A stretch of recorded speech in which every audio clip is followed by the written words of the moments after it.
Hello,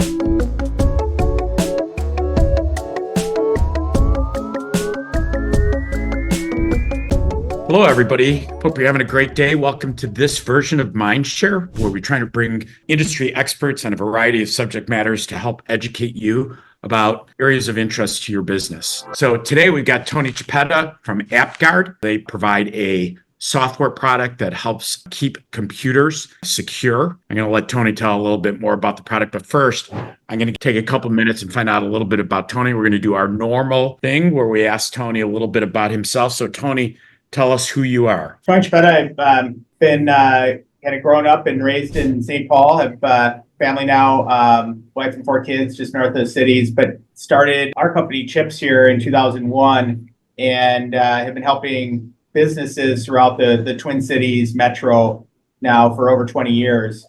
So Tony, tell me, what do you do? You know, data security has always been an important topic to us because we realized years ago that if a company comes to find all their data is gone, whether that is because there was a hardware failure or somebody stole it, or now bad actors getting in there and holding it for ransom, that's a really bad day. And in a small, medium-sized business, even that typically means it's the end of the business. With costs being in the millions of dollars to not only pay ransom but recover from a situation like that, let alone the loss of business reputation. That spells the end of companies, and we've seen a lot of that happening over the years. So now we're on a mission to help kind of stop those bad actors from taking advantage of businesses and help fortify communities around the country. Tony, tell me why you do it. When I heard about the Appguard technology and its availability for commercial space, I initially saw the need in the healthcare space. I had a grandmother that was going to the hospital all the time, and hearing that patients were actually having inadequate care because of a ransomware attack, I was really scared to find out, man, what if my grandma went into the hospital and something happened to her? She died in the hospital, some people have, because of a ransomware attack. That got me motivated to help get the word out now. But there's such a kind of a need across the board. That's not just big organizations like hospitals. It's the city government. It's the local business that you do business with on a weekly, monthly basis that needs to have this in place so that not only they stay in business and viable, but all of that non-public information that they keep on their customers doesn't get sold on the dark web and turn into a big mess for the customers of those entities. Well, and that's interesting. So this is a really good place to start, because I think that there's this tendency, we hear so much about cyber attacks and ransomware attacks, and people are almost a little bit numb to it. Like, oh, this isn't going to happen to me, whatever. So why don't you tell a couple of use cases? I don't want to be alarmist or anything like that, but it would help if you gave the people listening and watching today a little perspective of the types of attacks, the types of things that you've seen happen to companies that really have not or organizations, right? Government offices, whatever it is, that haven't taken adequate steps to put protection in place to protect their own data as well as their customer data. Yeah, and maybe to clear it up, because what we find is that almost all the companies out there are doing the things that they think are adequate. They have an antivirus or they have a next generation product that is out there doing sophisticated detection. But the problem occurs when the bad guys go and do something that doesn't show up on the threat database. Right? It's only able to look for so many things, and that's a finite list. And as soon as it comes across and says, oh, you're not on my list, guess what? It allows that software to do whatever it wants. Take advantage of the organization, encrypt your data, exfiltrate it, those kinds of things. And, so a lot of organizations think they're protected because they have a detection scenario. They just don't realize that the bad guys are smart enough to, avoid being detected by the cameras on a security system, for example, right? You can duck around a camera. The bad guys have figured out how to do that in a, kind of a crypto cyber way. And we've seen a lot of different things. There's typically a level of kind of social engineering that goes into those things. For example, we got a call from a CPA firm. It was January, probably second week in January, a little bit after the first of the year.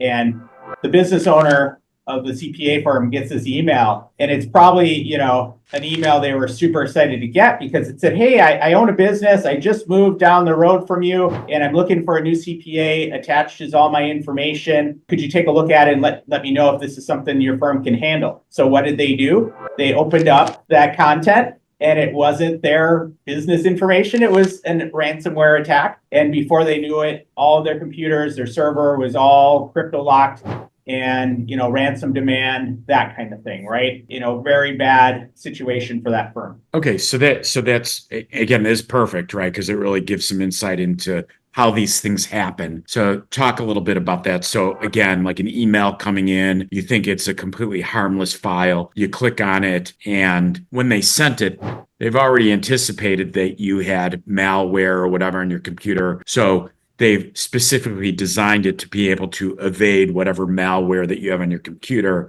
And there you go, you're in trouble. So talk about some other methodologies that bad actors are using in order to launch these types of attacks. So yeah, and in addition to that kind of thing where they send it out specifically, we've also seen scenarios where the attackers will get into the email and they'll be shadowing a conversation in the background. And when they say, sure, go ahead and send me that PO, send me that file, they insert themselves into the conversation, provide that as the outside party and says, here's that file. So right then all the defenses are down and they open it up. They've also, historically, there's been this scenario where they take USB drives and they'll put something on it like C-suite year-end bonuses or payroll information or something appealing, and they'll throw it in the parking lot at a point where they know, the average employee will come across it, and they'll take a look and be like, oh, who dropped this? And they'll take it into the business and they'll, want to see the contents. And as soon as they plug it into their computer,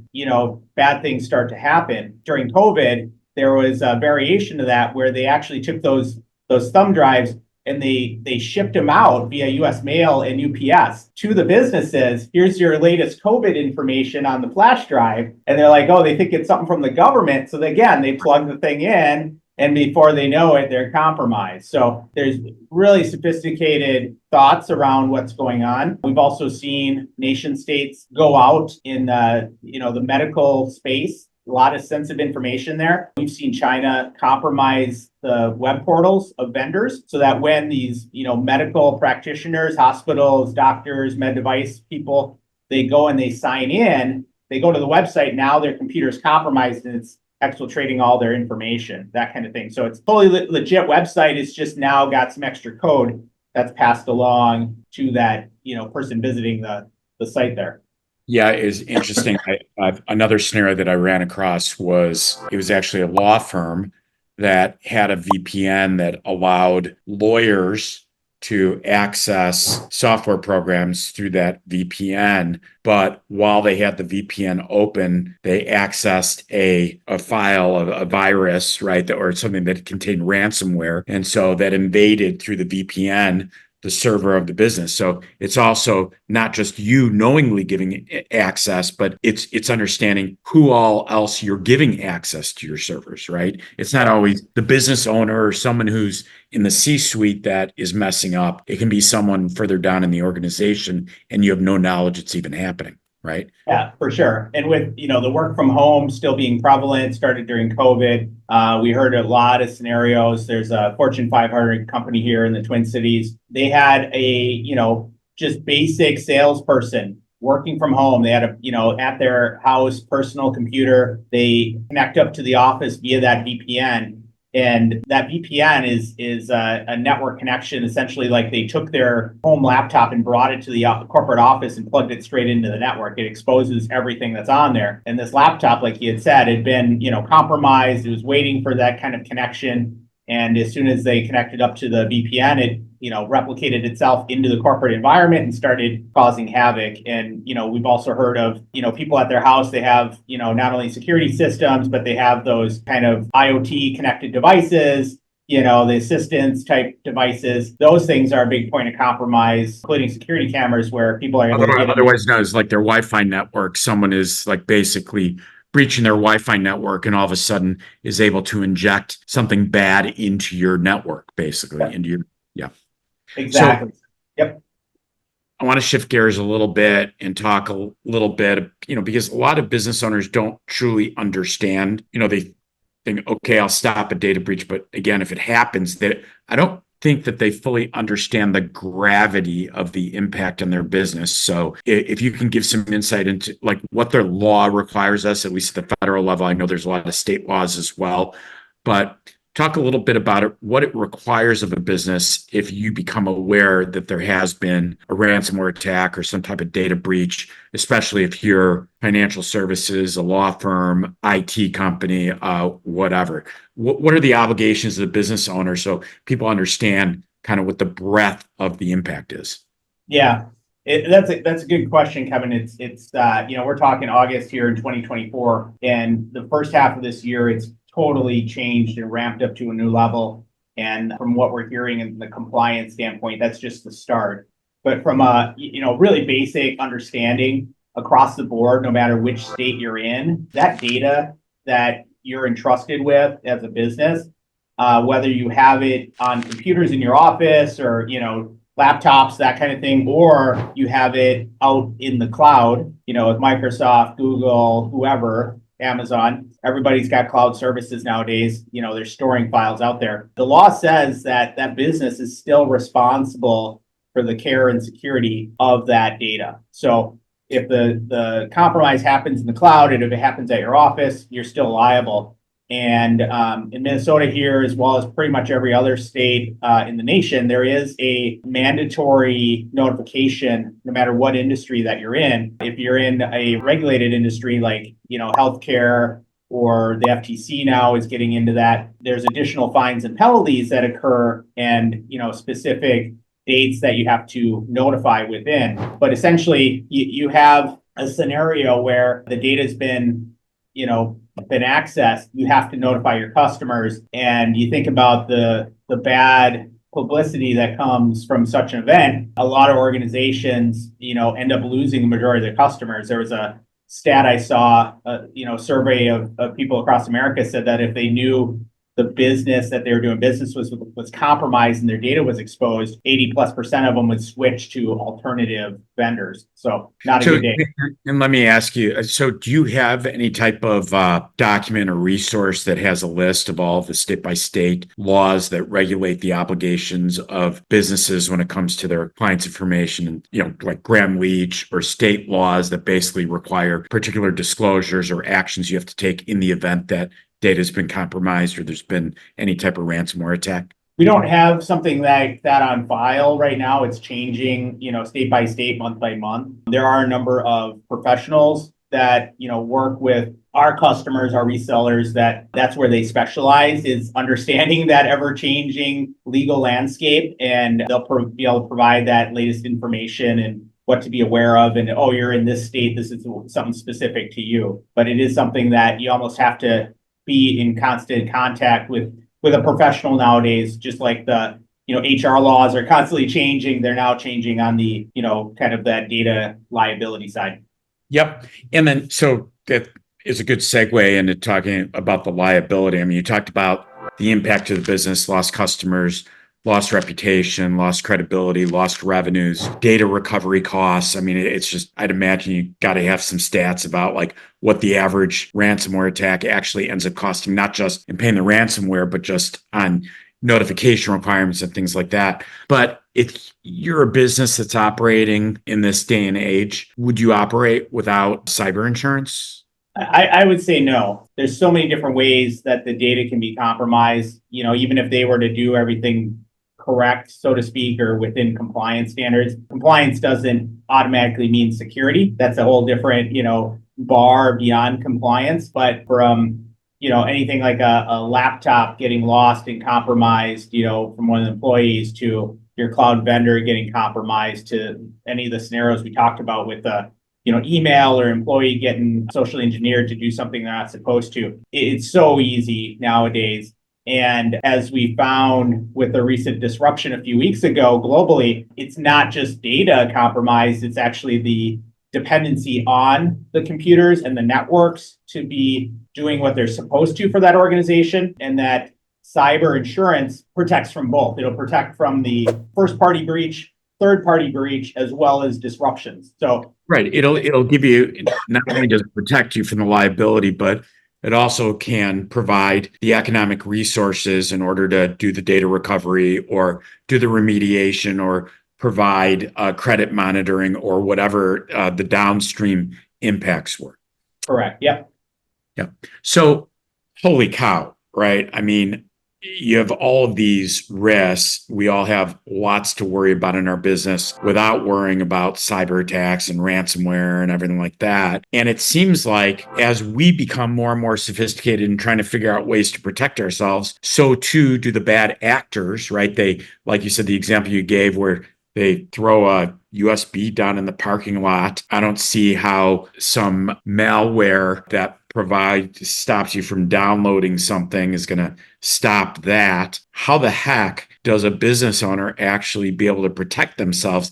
It seems almost like you'd almost have to do it at the individual computer level to stop anything from entering that computer that is not native to that computer, right? I mean, that's the only way that you could possibly stop it. Yep. Yeah, and even taking an action that you don't want it to, because you could have a file that looks benign, it bypasses your antivirus scan, doesn't match up with any of the signatures, and they look at the information and they don't understand that in the background it's going through all their data and exfiltrating it and getting ready to encrypt it and present a ransom demand and do all those things. It's one thing for the file to get to the computer, but for the malicious action to start to compromise the environment, that's where those attacks really get out of hand. And being able to stop those things from occurring is really the best way.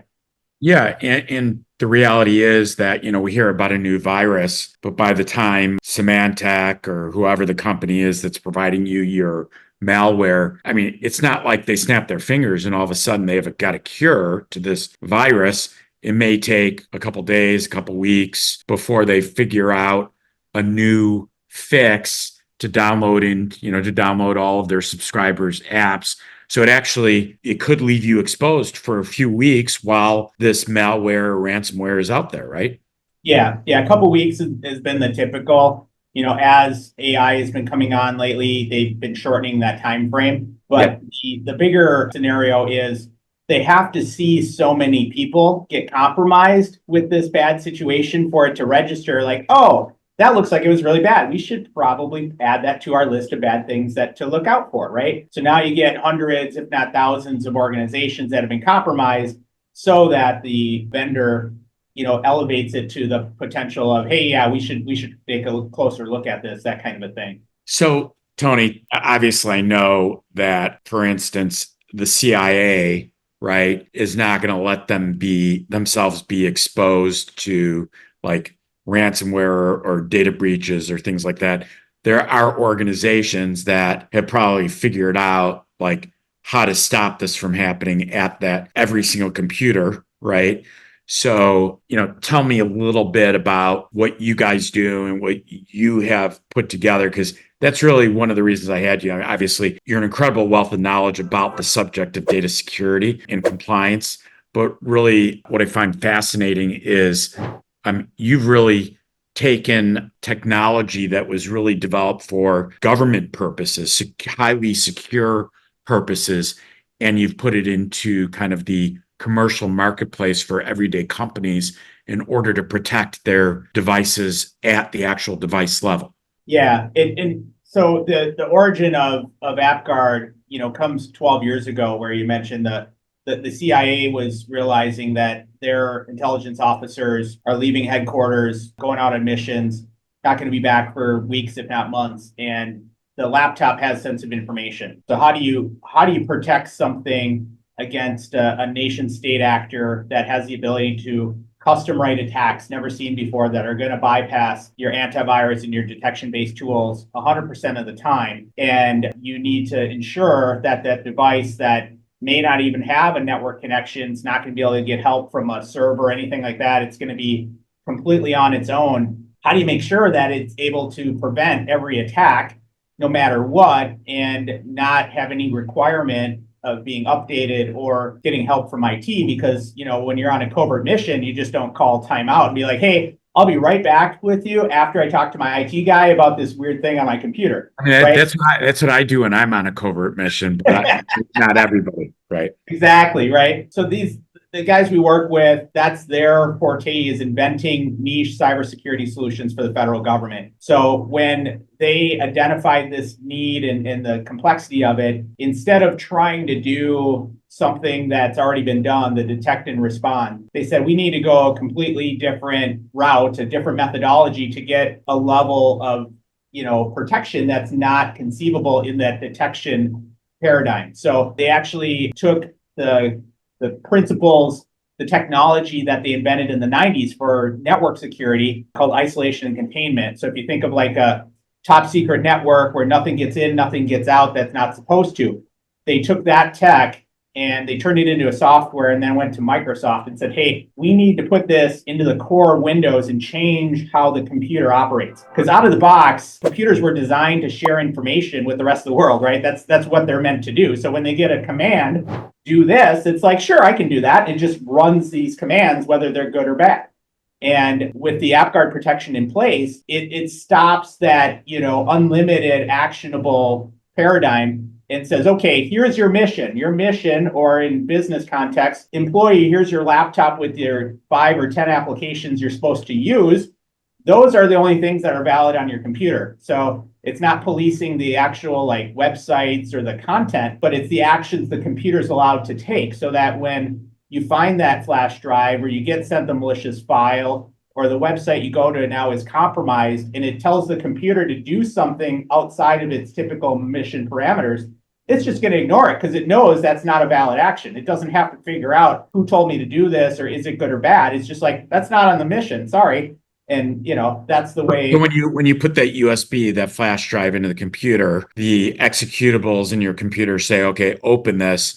But you're saying this software says, this isn't part of our mission, so to speak. You're not allowed to open up unknown flash drives in order to download files, right? Yep. Yeah, it could be that. It could be maybe flash drives are allowed. So when that script goes to run and says, oh, I don't run scripts from that location. It could be maybe embedded into a file that is associated with an application that's trusted. Mm-hmm. But when that trusted program opens and it tries to do something like, oh, go right to the registry, go run this PowerShell script, do this and that, that's outside of the normal program behavior, it says, Word doesn't need to run a script. So we're just going to ignore that part of it and let you see your Word document and edit it.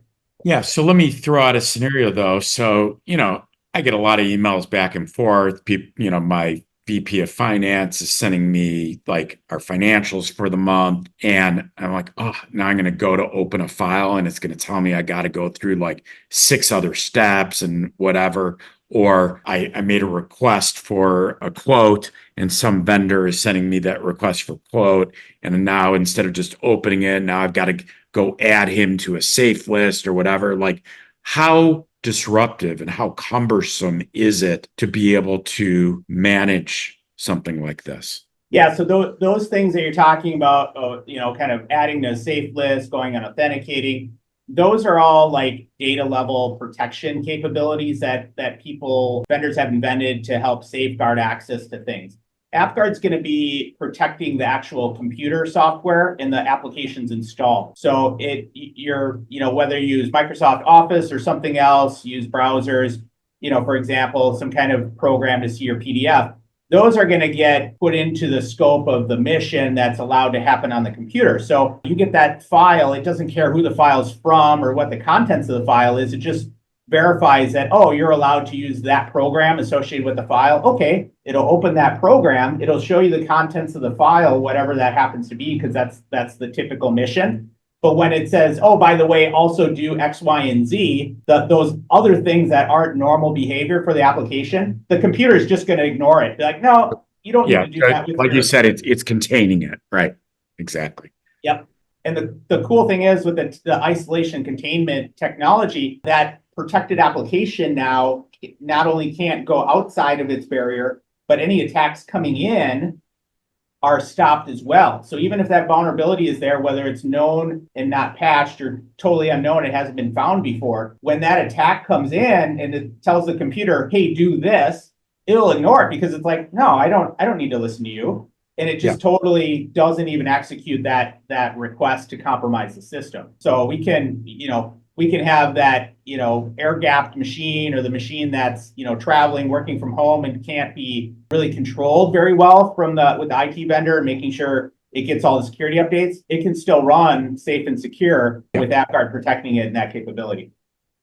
Right. So one last subject so this sounds like something like this is something for like government agencies, Fortune 500 companies that have a ton of money to spend on something like that. Like, is something like this cost prohibitive? Now, I'm ignoring for a moment what the incredibly excruciating and debilitating costs can be of dealing with a data breach. But the concern always is for business owners, oh, what's this going to cost me? So give me an idea, like, is this something that's prohibitively expensive that really only larger businesses can use? Or can a mom and pop law firm, a chiropractor office, whatever, use it just like a Fortune 500 company would? Yeah, you're right. It is enterprise scalable. It's, used throughout the intelligence community, the U.S. military, those kinds of large scale deployments, as well as enterprises in the tens of thousands of end users or installations. But when we got asked to kind of figure out market adoption here in the US, all of my background is working with small, medium-sized businesses throughout the Midwest. So when we showed it to them and told them the price, on a monthly consumable license is only $15, a lot of people said, hey, I thought it'd be 3 to 4 times the expense. And, we've had very small offices of like bookkeepers, CPAs, bank branch offices, 3, 5, less than 10 people there. And they love it. It's keeps them safe and secure and doesn't break the bank. Yeah, it sounds like the business owner will have to cut out their Starbucks like 1 or 2 days a week. Yeah. Yeah, you think about it, it's $15, that's like 50 cents a day per employee, right? It's like, you can spend a lot more money on other things that don't secure your environment. Well, right. And just for the peace of mind, it seems like a no-brainer. So one of the things I want to address is this kind of ever-changing landscape of compliance, whether you're talking the cybersecurity requirements. It seems like every carrier has a different set of questions that they ask. It can be, 1 page, it can be 10 pages, that kind of thing, as well as things like HIPAA or defense contractors now going into 2025 are going to be subject to the new CMMC, the cybersecurity maturity model certification. And it's getting very, very complex out there. It's as we mentioned earlier, it's changing all the time. So to ensure that you're staying up to date and staying within compliance, it really takes working with a professional. And there's a lot of skilled people out there that are IT vendors that can help understand what those are. I can tell you when we've been asked to take a look at that and talk with people in the insurance industry, they're starting to recognize Appguard as something that goes beyond what they're looking for,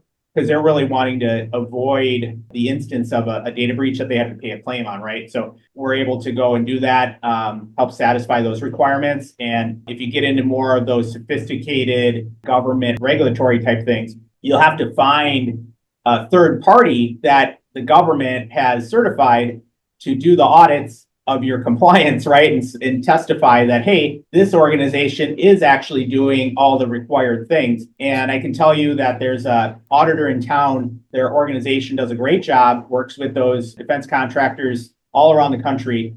And their engineers that do the audits looked at Appguard and they said that, hey, there's 25 specific requirements out of 110 that they relate directly to that endpoint. And Appguard is that tool that if anybody's having problems, they can install Appguard, enforce that policy that's defined for the organization. And Appguard, by virtue of how it's designed, not only enforces those 25 controls, but shows an audit of, these devices are protected. This is when it was enforced. They're still enforced.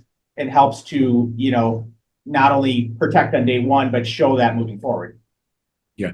It's an interesting point because I think a lot of small businesses now are being introduced to the idea of getting cyber insurance by their insurance producers, insurance brokers, and they go through the application and they say, do you have a policy in place? Do you protect computers? Do you blah, blah, like there's this whole list of questions. And you kind of get the feeling that a lot of those guys, they just kind of go down and check the boxes. Yes, yes, yes, yes, yes, but they're really not taking all the steps that they need in order to comply. That can result in a denial of an insurance claim in the event that it happens. And it seems silly not to have a relatively inexpensive solution that not only ensures that you're protected, but also means that you're complying with the terms, the conditions of your insurance agreement with your carrier, right? Right.